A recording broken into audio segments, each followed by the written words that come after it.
Hello all.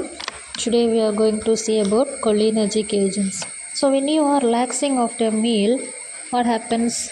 The saliva secretion increases, digestion starts, heart rate slows down, urination becomes easier, right? So which chemical is responsible for these activities? The answer is acetylcholine. So today we will learn about drugs that mimic or increase the action of acetylcholine. These drugs are called cholinergic agents or parasympathomimetic drugs or cholinergic agonist. So what is acetylcholine? Acetylcholine is a neurotransmitter. A neurotransmitter is a chemical messenger that carries signals from nerves to organs. So think of acetylcholine as a messenger delivering instructions from the nervous system to different parts of the body. For example, tell the salivary gland to produce saliva, tell the stomach to increase digestion, tell the bladder to contract. So for acetylcholine to work, it must bind to receptors. There are two important receptors. One is muscarinic receptors. They are found in heart, eye, lungs, GIT, bladder. And the effects are decrease heart rate, constrict people, increase salivation, increase intestinal movement, and it promotes urination. So if acetylcholine stimulates the salivary glands, what happens? So it increases saliva production, right? The next receptor is nicotinic receptors. These are found in neuromuscular junctions and autonomic ganglia, and it causes skeletal muscle contraction. For example, when you lift your hand, the acetylcholine acts on nicotinic receptors to contract muscles. Next, the classification of cholinergic drugs. Cholinergic drugs are divided into direct acting drugs.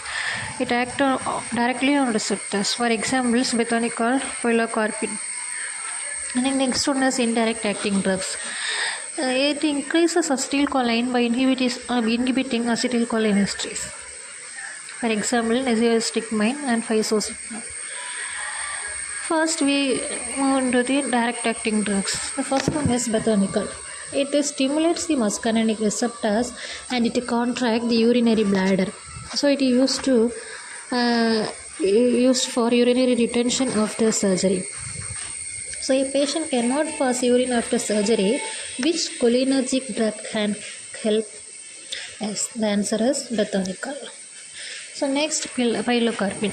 So it stimulates muscarinic receptors in the eye, and it produces meiosis and reduces intraocular pressure. So it used for glaucoma and dry mouth. Next, indirect acting drugs. The drug's name is neostigmine. Mechanisms.